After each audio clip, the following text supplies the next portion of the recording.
What I found strange now that the dust has settled on the latest X-Men and SpiderMan films is the fan and critical reaction to both entries in the franchise. Each feature iconic comic book characters, impressive CGI and action sequences, solid casting decisions, both draw from iconic materials, and yet we've got Days of Future Past with the highest international opening of any X-Men film, and the highest Rotten Tomatoes score, and then Spider-Man 2.1. And I know that's not what it's called, I'm just going to call it that because it's easier. Somehow opening as the lowest Spider-Man film with the worst Rotten Tomatoes score. Now I know that sites like Rotten Tomatoes don't necessarily mean everything, so here's some opinions from your man on the street movie fan. Dirge Winner 100 Reloaded says, I do not like the movie. Christopher Nolan should have done it. Without him, it is just not serious enough. Shah Rizzle says, they turned Spider-Man movie into Twilight shit.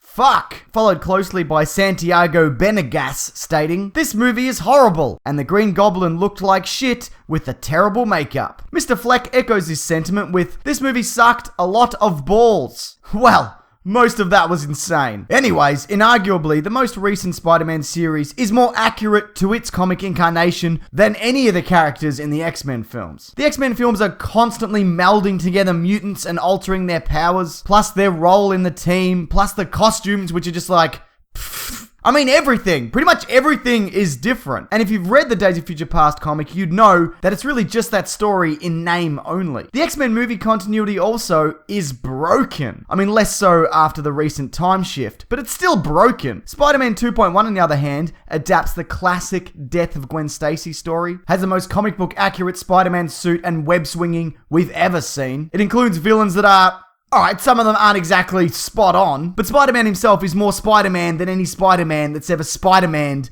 before. This, though, seems to mean very little to anybody. So let's take a look at a few reasons why. Spider-Man 2.1 feels like a movie designed by a committee, force-fed elements that Sony thinks fans will just lose their minds over. On paper, as mentioned, it's got everything a Spider-Man film needs. Likeable lead characters, visceral action scenes, classic villains, and yet it feels like a movie more informed by a marketing focus group than its director. It's trying to do way too much, and in the process amounts to very little. Something that seems to have carried over since Spider-Man 3. Subtitle, what a fucking train wreck. Days of Future Past, on the other hand, for better or worse, feels like a Bryan Singer X-Men film. A singular vision, telling a comparatively tight story where every part fits together snugly. Spider-Man 2.1 plays like a barely linked together collection of scenes because it is. Sony apparently made a decision to film everything they possibly could and then aggressively cut large chunks out of it so that we're left with this bizarre, disjointed final product. Though Days of Future Past did do this to an extent. There's an entire rogue rescue segment that didn't make the cut. But not including that, didn't break the story. I mean, you just gotta look at Spider-Man 2.1's deleted scenes to realize what's missing. The entire character of Mary Jane Watson.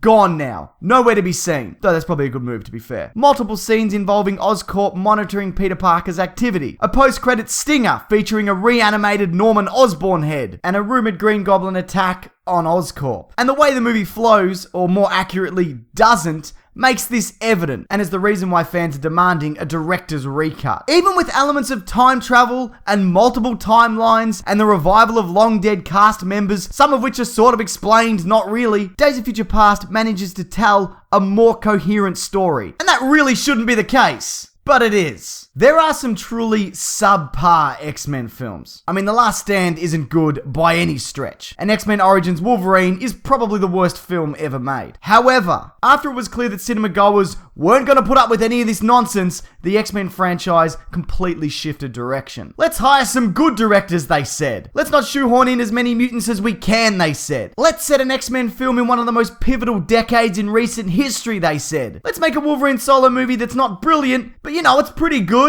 It's got a big robot in it, they said. Whereas with Spider-Man 2.1, they again decide to villain overload, press on with the coma-inducing Richard Parker storyline, and basically make the same Spider-Man story for the 5th time. Allow me to elaborate. Which Spider-Man film am I talking about here? Peter Parker, he's just trying to get along, balancing his personal life with being Spider-Man. He can't get the girl, or he can get the girl, but he doesn't want to get the girl. Responsibility or something. Look out, Spider-Man, someone you know is a villain now for some reason. Oh, the stakes are high because they found out your secret identity. Big thing happens at the end. We're sad now, there's a funeral because someone has died. The answer is, of course, every Spider-Man film. Well, with the exception of 2, which doesn't end with a funeral, but it does every other thing that I just said. My point is, I feel like I'm watching the same Spider-Man film over and over again. And I know the X-Men films aren't all good, but at least there's variety. I'm safe in assuming I'm not the only one who thinks this, right? Though to be fair, they did include that dubstep monster in the latest.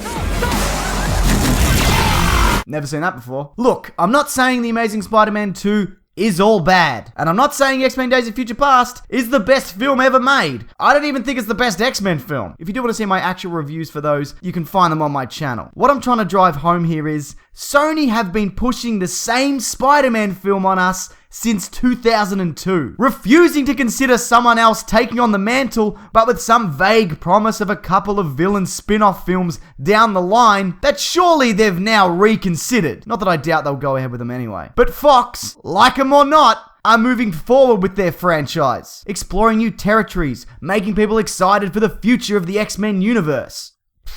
I don't know. The Winter Soldier's a better film than both of them anyway. Thanks everyone. Now if you like comic books, or comic book movies, or any of that stuff, why not check out my podcast, The Weekly Planet, on the fantastic comicbookmovie.com or iTunes, or a bunch of other places. They're all linked below. People seem to like it, so yeah, feel free to do that. Or maybe check out one of my other videos. Like the X-Men films, they certainly aren't all winners, but at least Brett Ratner hasn't made any of them. I'm genuinely interested though. Which do you prefer? The Spider-Man films, including the Raimi ones, or the X-Men films? Leave your thoughts below or via my Twitter and Facebook pages, both ending in Mr. Sunday Movies, if you have anything to say about that. Thanks everyone. Take care.